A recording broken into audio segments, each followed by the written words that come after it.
How long have you been teaching in Middleborough for? I have been at Middleborough High School for 7 years now. 7 years? Yes. High school, I love the technology, I love the cleanliness of it. I love the collab spaces and everything that the school now offers. Did you get to see the old high school or? Yes, I did. Yes, I did. Who has been your teacher mentor? Oh, I believe my teacher mentor was back when I was a sophomore in high school, when I took geometry. That's what changed me for the love of math. She made me love math. Would you rather go to the beach or go in your own swimming pool if you have one? I would much rather be in a pool because I know it's clean and there's no fishes swimming around me. How do you teach? What's your teaching style? Like, is it calm? Is it chaotic? That's funny. My classes are very chaotic, so I feel I'm a little chaotic, but I am a visual teacher. Yeah. I'm a visual learner. I have to see things being done, so I like to teach that way. What kind of car do you have? Oh, I drive a brand new 2025 Honda Accord Hybrid. Is it comfortable? Oh, yes. Yeah? Very comfortable. I love it. Would you rather ice cream or cake? Ice cream. Ice cream? Oh, for sure. It's both best of both worlds. You give ice cream and cake. That's true. That is true. I will have a piece of cake once in a while, but if I had a choice, it would definitely be ice cream. What would your dream vacation look like? Oh, I believe my dream vacation is I love to sightsee. So anywhere I can go and see new things and learn about new things is my ideal vacation. Your favorite color? My favorite color is pink. Pink. Why Yes. pink? I don't know. I've just always loved that color and gone with it. Here's the best question. What's your favorite food? My favorite food is steak and baked potatoes. How about you? What's your favorite dessert? Oh, my favorite dessert. I'm gonna stick with the ice cream. Ice cream? Mm-hmm. We got through most of these questions unlike I expected to. Okay. Do you have any plans after you're done teaching? Like, do you have plans to do another job or continue teaching for after that? I'm too old to think about another job after I teach. I started teaching much later in life. Yeah. I did not start teaching until after I raised my own children. So this will be my one career, my only career. I will finish this career and then I will retire and hopefully just enjoy my grandkids and my family. What made you start teaching? What was that one thing that made you want to start teaching? I always wanted to be a teacher, and then life threw some curveballs. As I raised my children and they started to get older, I needed to make a decision what I wanted to do going back to work. Somebody said to me, hey, come sub for me, you'll love it. I said, no, I'm not doing high school. And he just said, please just try it, please just try it.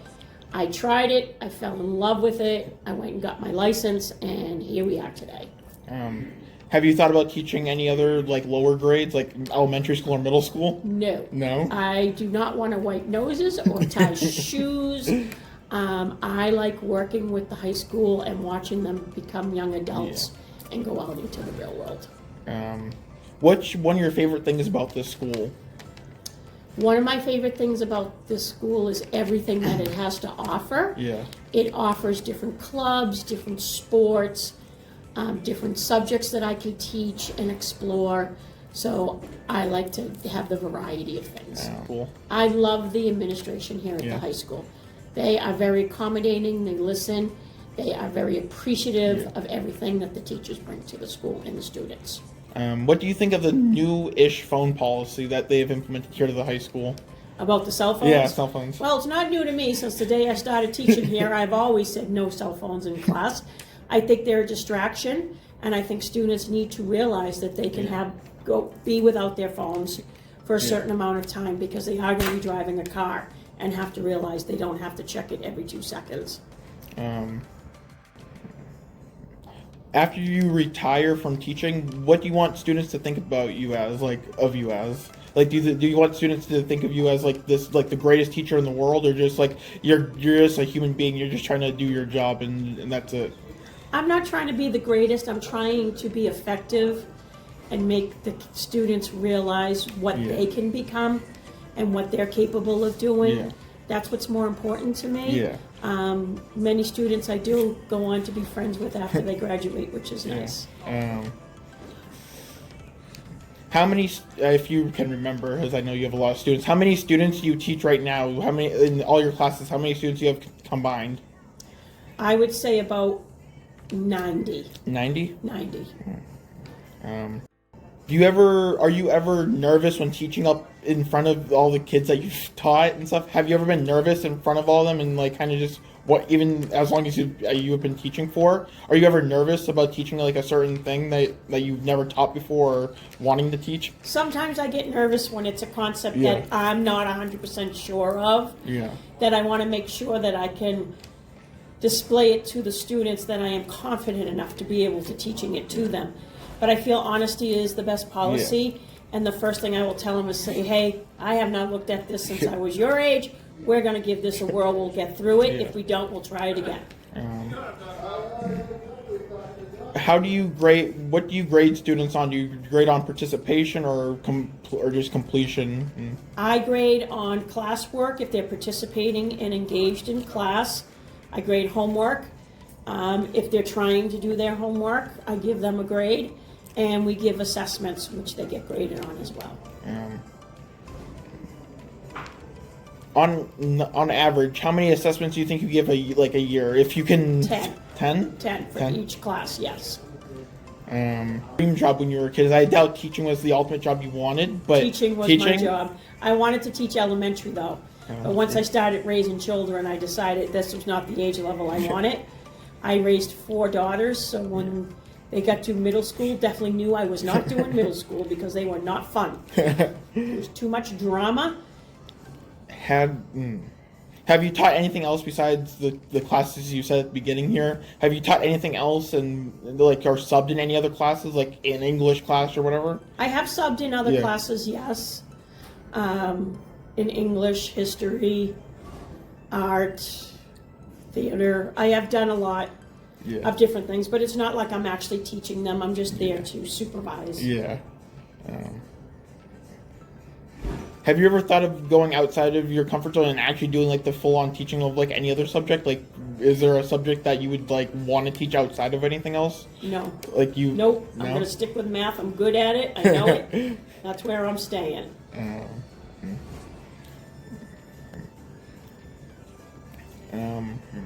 Where did you go to, if you want to tell me this, where did you go to school first when you were obviously our age? I went to Brockton High School. Brockton. From there, I went to Bridgewater State College. And then I got my master's degree from Endicott College. How many years of college did you have to go through? 6 years. 6 years? The things that Mr. Brannigan tries to implement in our school, like all the kind of like kindness stuff and things like that. What do you think of that? I think it's great. I think that everybody should know kindness. Yeah. And be kind to people. How does it feel working at Middleborough High School and knowing that you are kind of like you're kind of like safe kind of in a way and like kind of wanting like how does it feel knowing that you're working in a one of the biggest schools in the world? Well, I don't think it's one of the biggest schools in the world because I went to Brockton High School and there were 5,000 students in that school when I graduated. And what I mean by the biggest like school, I mean like sizes of the school, not the students at all, just like the overall size of the school, not the student size, whatever. Again, I don't think the building is that big. I have been in bigger schools. Yeah. So I don't feel that this school is overly huge. Well, also Google could be doing me so wrong because when I looked it up, it was like the school said it was like the 5th biggest school in the world. Really? Yeah. Oh, I'm not so sure about that. I think Plymouth South might be larger. I know the Stoughton one is humongous. Yeah, and Brockton is definitely larger. So I'm not sure about that one. And by the way, I've seen the Stoughton school tour on like YouTube and stuff. I'm jealous. Oh, is that a new school? It was a new school like 5 years ago, but Okay. like it looks amazing.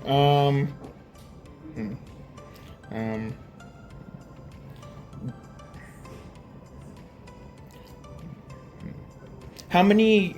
So you said you have 90 kids overall. Mm-hmm. How many kids have you taught in one class? Is there like a my record largest class your size largest has been class? 30. 30? Yes. And that's been my consumer economics class. It's a very popular course. Do you have any teachers in the? I mean, obviously you probably do. But do you have any teachers in the building that you're friends with or something? Many. Yeah. I have many friends here. Yeah. I've made many good friends along the way that have taught here and have left as well.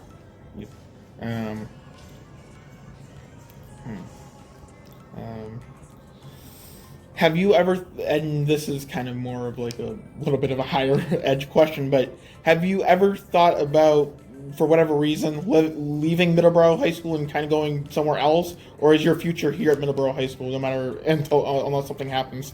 My future is here at Middleborough High School. I am Yeah. one of the older teachers here, so I don't plan to go out and start new anywhere. Yeah. I like it here. I'm happy here. I'm staying here.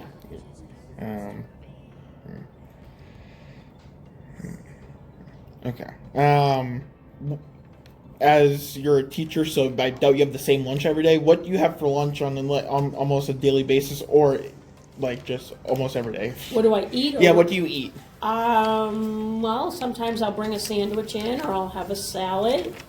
Once a week, students downstairs make lunch for the staff, Yep. so I order from them. Sometimes I bring my leftovers from the night before, so it depends. We do have a microwave and a refrigerator, and we have an air fryer, so we can make so much. It's great.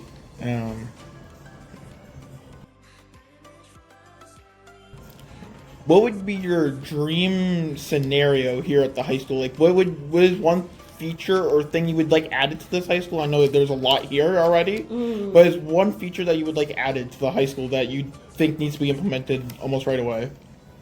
A new teacher that's just coming here at Middleborough High School for the first time, or has worked in the past and is just coming back here again, what do you tell those teachers that are not fully caught up or don't know what Middleborough High School has to offer teaching-wise? Oh, I try to fill them in as much as I can and get them involved and share everything that I have. Every time I find out something good going on, I try to let them know. Thought?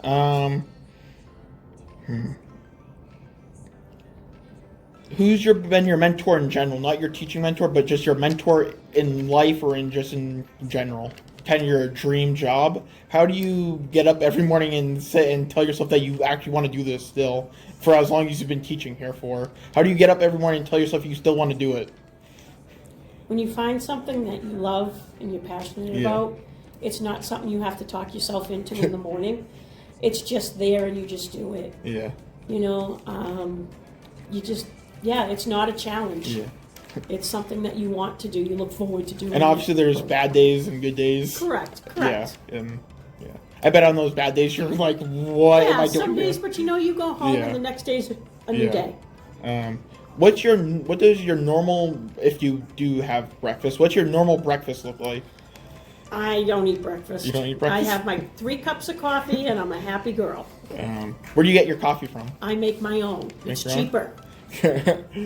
If you were to get coffee from somewhere, where would your preferred place be? Dunkin' Donuts, Honeydew, or whatever? I would not. You would They not? never make it the right way, and I'm very picky how I like my coffee. I'm diabetic, so it has to be sugar-free, and a lot of those places don't carry sugar-free. I like my flavored coffee. How do you like your classroom space in here? Do you want your classroom to be bigger or smaller, or is it just fine how it is? Sometimes I wish it was a little bit bigger so that we could move around a little bit more. Because I have so many students, there's so many desks in here, so sometimes it does come a little cramped. Yeah. But we can work around it a little bit. But I think overall the size is nice compared to some of the other classrooms that are up here. So I'm not mad about it. What is the most unique thing, or something that you would never think a student would know? What is something that you've came across that you would never think a student would ever know about themselves or about the subject that you're teaching? Like, is there something that surprised you, that caught you off guard? Like, oh, wow, they know that? I don't know if that's so much the case, because a lot of students don't understand the importance of taking math. Yeah. And I like the fact when we finally make it connect, and they make the connection, that's what pays it forward for me. is that they know, hey, I did know how to, Yeah. I didn't know need to know how to learn that, Yeah. so that I could apply that for today, my future. And a lot of students don't realize that today. They already come in with the mentality they don't need math. But at the end of the day, we all need math. We need to know how to do it. That leads kind of into my next question. I bet you get this question a lot since you're a math teacher. How much do you think math matters in the grand scheme of life and stuff? And do you think the math that kids are being taught today, no matter if it's in your class or another class, is actually important to, like, how much of it is important to everyday life? All right, so I'm going to be honest on this one. All right, I feel that a lot of the math is important. I feel Algebra 1 is important. I feel geometry is important. Algebra 2, not so much. Algebra 2 is more problem solving and being able to persevere through a problem. It's pulling all the math that you have learned already and trying to get to that solution. I think that's why I feel math is important. I feel we are surrounded by math. No matter what we do, whether we're driving a car, we're going grocery shopping, we're doing our financials, we need math. If we own a home and we're doing landscaping, we need to know the geometry. We need to know to find the area of a bed, how much mulch I may need, or how many flowers I need to purchase. I really feel that stuff is important. And we're not always applying the math to real world situations. So I think that's what I try to do as a teacher, especially with my financial literacy class.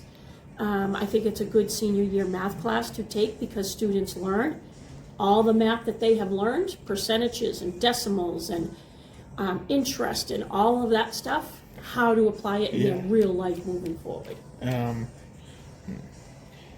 Have you tried or been trying to get consumer economics as a graduation requirement, so kids have to learn it so they can be successful in the future life? It is in the process right now of going to the state. It has to be approved by the state and voted on by legislation to be approved. The goal is by the year 2030 that it is a mandatory class that all students have to take it. And I really feel that it is a class all students should take. And that's no easy process going through the state. So No, and it's a lot of people are working on that now. Then it has to be passed by the school and everything. And then we'll have to be a vote for the voters. And if that does get passed as a graduation requirement, do you think you'll change anything? Obviously everything, like, things change over time and stuff. But do you think any of the main stuff that you teach will ever change if that becomes a graduation requirement? So financial literacy is a year-long math, and consumer economics is a semester course elective. So I'm in the process. This is only my second year teaching. I taught 2 years of consumer economics. This is my first year with financial literacy. So I'm in the process from teaching both of trying to find a balance so that if a student wanted to take consumer ec and financial literacy, they're not taking the same course. So I'm in the process of teaching these two courses, trying to figure out how I can make them different, but yet cover the essentials that they need in a different way. So it is a challenge. There's so many important things out there that students need to know with the class. So it's like, where do you find that balance for the two? We probably should have gone over this in the beginning of when we started talking about this. But what is consumer economics and financial literacy? What is that? What do you learn in those classes? So basically you are learning about credit, how to budget, about insurance, about taxes. Let's see, what else are we learning? To manage our money, how to invest our money, how to save our money, how to create a budget, needs versus on your own, managing your money. What would you tell someone that is trying to get into teaching but is having trouble actually getting into it and wanting to do it? What would you tell that person that is trying to get into teaching but is having trouble doing it? I would tell them to talk to somebody to get through those troubles. Yeah. That there's so many people out there to help them. Yeah. To seek help, and stick to it. Yeah. If it's something that you really want, everything is a challenge. Yeah. And overcoming that challenge in the end is what rewards you. Yeah. So becoming that teacher that you want to be is the reward in the end. Yeah. And it's really worth it. Would you say being a teacher is, I know there's like people put jobs into categories of like the hardest job ever, the easiest job ever, and just like in the middle. Would you say being a teacher is in any one of those categories? Or is it just a normal job that it involves everything? Like having parts of it could be the hardest part in the world, and one part could be like the easiest part in the world. I think it has all of the above. All the above? I don't think people realize everything that teaching involves. Yeah. It's not just coming into a classroom and talking to students and telling them things. There's a lot of things that happen behind the scenes. We have to create the lessons. We have to do the research to make it engaging for the students. We have to be able to try to find things that are going to make the students want to learn it. We need to do their grades all the time. Yeah. We need to correct it. We need to research to make it engaging for the students. We have to be able to try to find things that are going to make the students want to learn it. We need to do their grades all the time. Yeah. We need to correct it. We need to do the corrections. Yeah. That takes time. Yeah. And it takes thought and it takes reflection. And a lot of reflection is what went well with that lesson, what didn't go well with that lesson. What changes can I make? How do I make those changes? So there's a lot to it. Yeah. What is the lesson do you think that has been most successful for you? Like, is there a lesson that is like jumps out to you being like, oh, I did amazing with that lesson, and there's really nothing to improve on there, or is that really not the case for any of the lessons that you have? There are some lessons that I say went really well, and I can tweak that lesson for another class to work as well. For example, today I did an Easter egg, and in each egg was a problem, so the students had to get an egg that was numbered, do that numbered problem, and then go get another egg. So it had students moving, it had them doing 18 different problems. It's actually the first time I've seen a class go through all 18 problems in a class time, then giving them a piece of paper with 18 problems on it. So I think it was engaging. I think, it's something that today we did radicals. Next week I could do rationals. The week after that I could do absolute values. I could put any type of problems in that and adjust it, and it would work fine. What do you think of MCAS not being a graduation requirement anymore? I'm not thrilled about it. I don't think students are trying their best. I don't think there's any equity in it anymore. I think they still need to be assessed of what they know. I think that the schools are also going to be assessed on how well the students do or don't do. I think there's going to be a significant drop in the scores, and it's going to reflect back on the teachers. I know a law was obviously passed for that and stuff, but do you think they ever bring back MCAS in a different format or a different style? I think they'll bring back something different for sure. Yeah. For sure. There has to be some liability for a student to graduate. Yeah. We have to know that there's accountability in our job as well, that students are learning what they need to be learning to go out into the world. And everything we do is assessed, whether we think it is or not. If when we get out of high school we want to go on and be an electrician, you have to take a test. If you want to be a hairstylist, you have to take a test. Most jobs you need a license in order to do the job. Whether it's a CDL driver, whatever you need to do. So I think assessing students is very important, and I think that they're using the excuse there's so much test anxiety that students don't do well testing. Well, how are we going to license people to be qualified to do a job if we can't test them? Yeah, the high school diploma they kind of make up that excuse too of the high school diploma kind of tells you everything that you need to know about someone kind of, and it's just like that. Or if they go to college, they pass college and then they can get probably a better job unless they decide to have like the same job they've always wanted to go to college. So, Right, but you need to have that Yeah. diploma today Yeah. to get any job. Yeah, So, I mean, if you're not earning it, I don't understand what the future holds. yeah. It's a tricky question. It's tricky. You're now. This is all. I mean, this high school is all that you could ever probably want, in within a school. But what would your dream high school or dream school in general look like? This is a brand new question. I've never asked anyone. Yeah, it's a good one, James. It's a good one. My dream high school.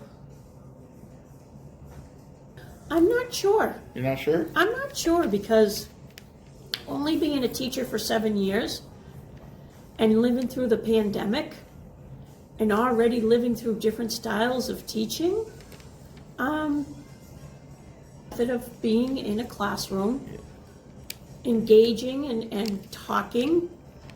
I do like project-based learning where people are doing hands-on types of things, so maybe more types of things like that, but it's still something you can do in a classroom. So maybe it's more of a curriculum-based change that I would like to see.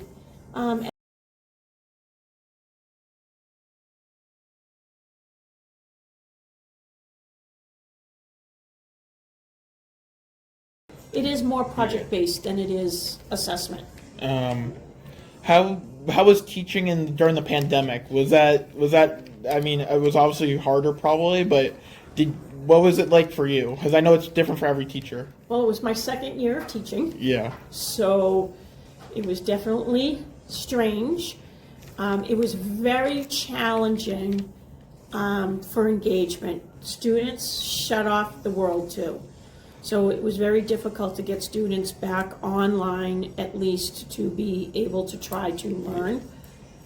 And it was very difficult teaching from home because I liked it because you got a little break and I could go grab something to drink. It was great. But I also had the dog in the background. And a lot of little kids were always in the background with students or because of the siblings were all home. So it was challenging. It was very, very challenging.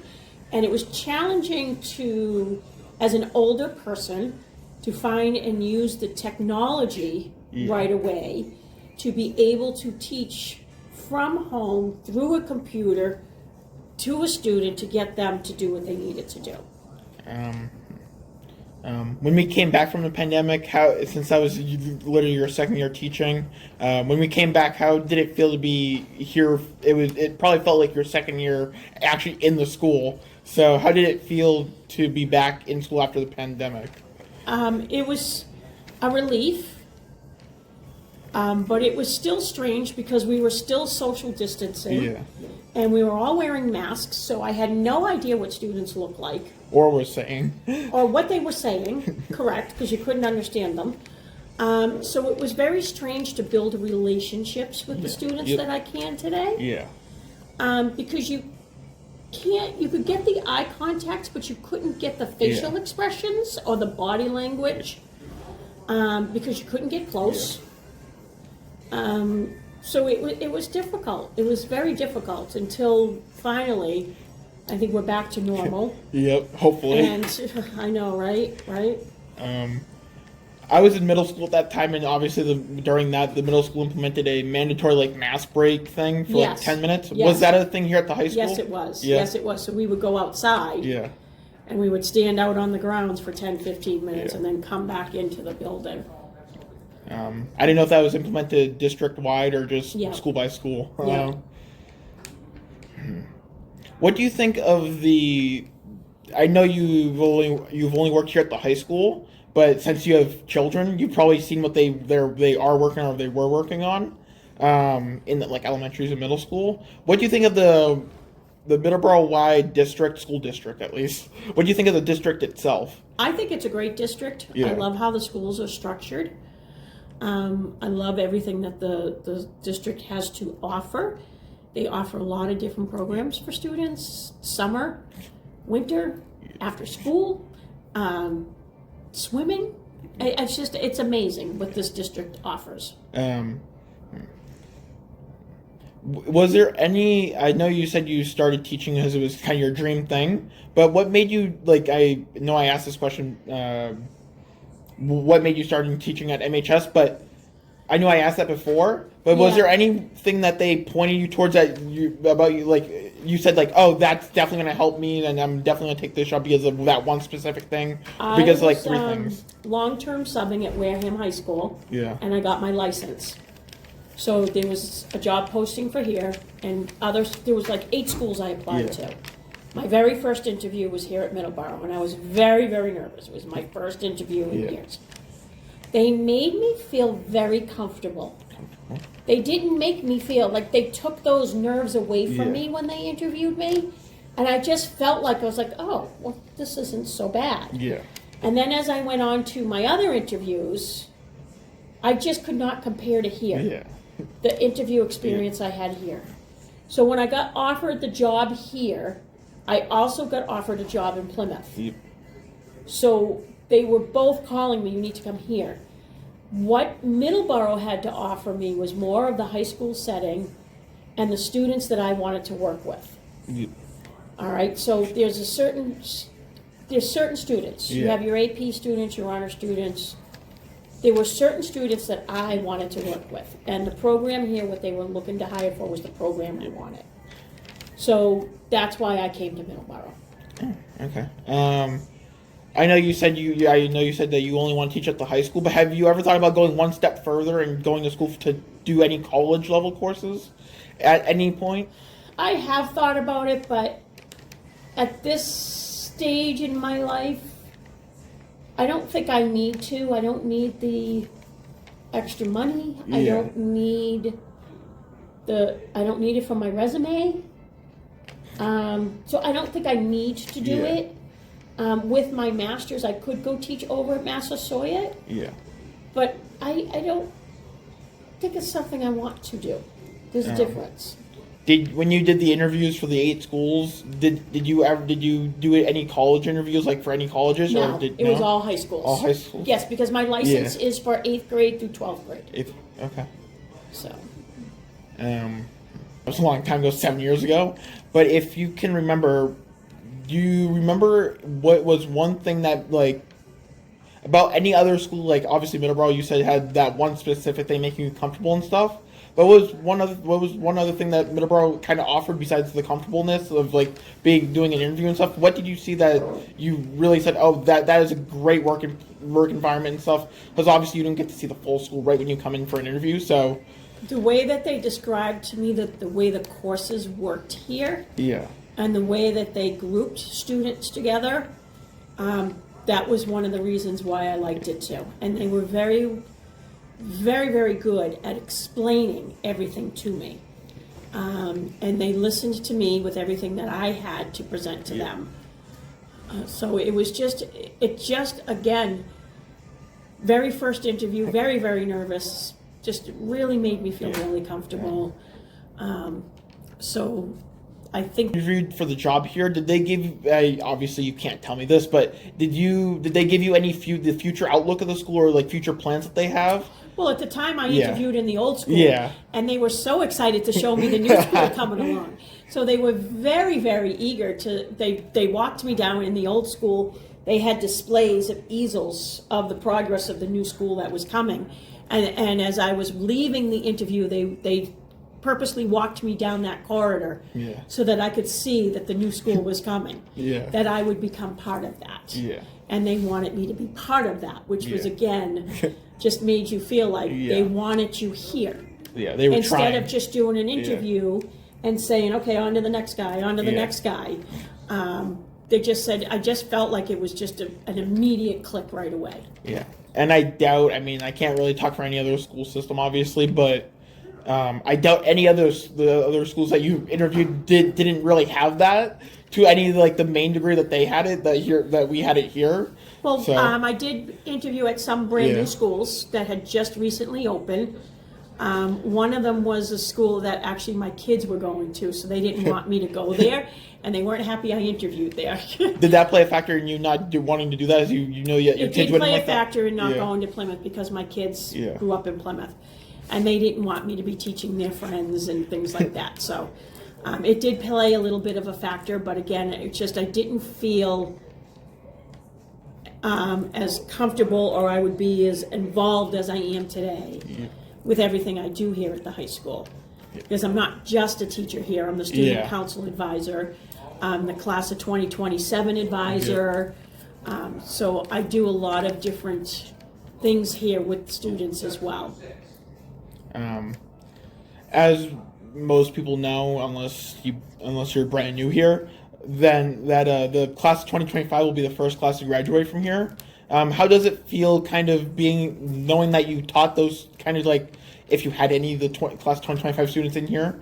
How does it feel knowing that you were the teacher, or one of the teachers, I should say, that taught those students, and now they're close to graduating already?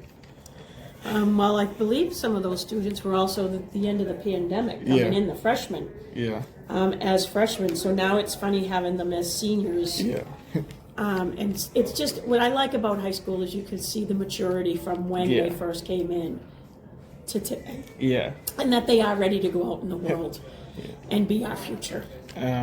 Has any student, after they got out of school and graduated, has any student ever came up to you and said, "Oh, thank you for teaching me this, because I've learned a lot from that. Yeah. I've actually used it"? Has any student ever came up and told you that? I've had a lot of students that I bumped into say that they miss me. Yeah. That, so that means a lot, because a math teacher is not always a student's favorite teacher. And I get that, but to know that they remembered me, Yeah. and most of the time I don't remember them because I've had so many students, but I recognize them somewhat. Yeah. But it's like sometimes I don't remember their names, but I know I made an impact. If they say, "Hey, Mrs. Sal, how are you? How is this? How is that?" You know. So, and them asking questions brings back, okay, I know you're from here, I know you're from there, so. What, I know you said, what made you want, like, when you first got here and first started teaching? I know you said you interviewed for the job, obviously, like you have to for every job, but was the interview specifically to be a math teacher, or was that to be just an overall teacher in general? Math teacher. Math teacher? When they interview at the high school level, they always do for the subject that they need, yes. Was there obviously if you interviewed for it, there was probably already an opening available for the math teacher two role? openings. 2 openings? Yes. Oh. Miss Crowley and I were hired at the same exact time. Oh. What was your first, I know teaching was obviously not your first job, but what was your first job ever that you did? I worked in a grocery store as a cashier. Cashier? Mm-hmm.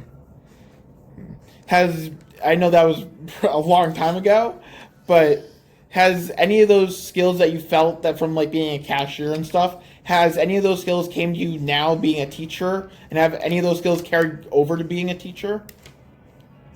Yeah, because I had to teach other people how to ring on the register. Yeah. So, teaching is something that we all do, whether we think we do or not. Whether we're training somebody to do something, we're teaching them how to do it. Being a parent, you're training your children to do things. You're either potty training or you're training them to ride their bike. Yeah. You are teaching them. Yep. So you're always teaching. And it's just whether we take that gift, if we're good at it, and run with it. Some people aren't good at it, but obviously, being a teacher has an advantage when you're a parent, because you know what the kids are learning. Have you had any of your children come up to you say, "I don't know what this is"? Obviously, kids do that, but have you ever gotten lost on like what your kids are learning and say, "I don't know that. Please, I can't help you"? I've never said I can't help you. I'm not a person who will ever say I can't do something. I will find the solution. Yeah. Even when a student asks me a question and I don't know the answer, I will honestly let them know I'm not 100% sure, but I will find that out, and I Yeah. will write it down, and I will let the student know when I find the answer. And I do the same thing with my students. I know with this new math, raising my kids and coming home with their math homework and you looking at it and going, why are they teaching you this way? Do it this way. And then I would show them my way and they'd be like, well, this makes more sense. Yeah. I'm doing it this way.